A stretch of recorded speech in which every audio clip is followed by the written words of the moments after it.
اندھیری رات، دریائے سندھ کے کنارے پراسرار خاموشی چھائی ہوئی ہے۔ اچانک خشک ہوا میں گھوڑوں کی ٹاپ سنائی دیتی ہے۔ دور افق پر جلتے قلعے اور عربی جھنڈے کی جھلک نظر آتی ہے، لیکن اس تاریکی میں ایک نوجوان سپہ سالار اپنی فوج کے ساتھ تاریخ بدلنے والا ہے۔ آخر یہ نوجوان کون ہے اور وہ سندھ کی سرزمین پر کیوں آیا ہے؟ یہ کہانی ہے محمد بن قاسم کی۔ محمد بن قاسم 695 عیسوی میں موجودہ سعودی عرب کے شہر طائف میں پیدا ہوئے۔ آپ بنو ثقیف قبیلے سے تعلق رکھتے تھے۔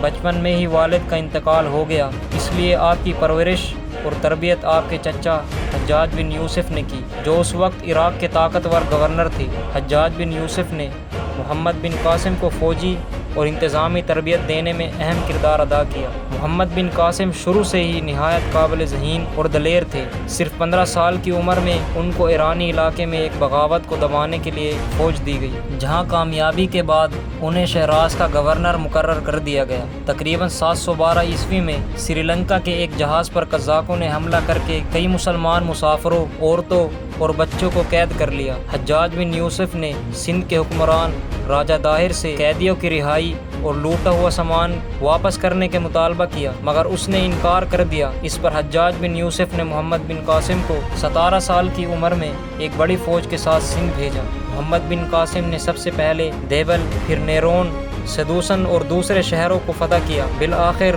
روار کے مقام پر راجہ داہر کی فوج کو فیصلہ کن شکست دی گئی اور زبردست مقابلے کے بعد راجہ داہر مارا گیا اور سندھ عربوں کے قبضے میں آ گیا۔ اس کے بعد محمد بن قاسم نے ملتان کی طرف پیش قدمی کی اور وہاں بھی کامیابی حاصل کی۔ فتح کے بعد محمد بن قاسم نے سندھ کے لوگوں کے ساتھ انصاف اور نرمی کا برتاؤ کیا۔ انہوں نے سب کو اپنے مذہب پر قائم رہنے کی مکمل آزادی دی اور عام لوگوں پر ظلم یا جبر نہیں کیا۔ وہ بہت اچھے منتظم ثابت ہوئے، مختلف برادریوں کو خود مختار حکومت کرنے کی اجازت دی اور مندروں کی مرمت کے لیے بھی مدد فراہم کی۔ ان کی پالیسیوں سے معاشرتی اور مذہبی رواداری کا ماحول پیدا ہوا۔ چند ہی برس بعد جب حجاج بن یوسف اور خلیفہ ولید بن عبد الملک کا انتقال ہوا، خلافت کی نئی قیادت یعنی سلیمان بن عبد الملک نے سیاسی وجوہات کی بنا پر محمد بن قاسم کو گرفتار کرنے کا حکم دیا اور سندھ سے واپس بلا لیا۔ انہیں گرفتار کر کے جیل میں ڈال دیا گیا اور قید میں ہی 715 عیسوی میں صرف 20 سال کی عمر میں ان کا انتقال ہو گیا۔ محمد بن قاسم کی فتوحات نے ہند میں مسلمانوں کی حکمرانی کی بنیاد رکھی۔ ان کی انتظامی اور جنگی قابلیت کو آج تک سراہا جاتا ہے۔ کم عمری میں اتنا بڑا تاریخی کارنامہ انجام دینا ان کی جرأت و حکمت کی مثال ہے۔ آج بھی محمد بن قاسم کو تاریخ میں ہیرو، عظیم سپہ سالار اور انصاف پسند حکمران کے طور پر یاد کیا جاتا ہے۔ اس طرح کی مزید انفارمیٹو ویڈیو دیکھنے کے لیے ہمارے چینل کو سبسکرائب کریں،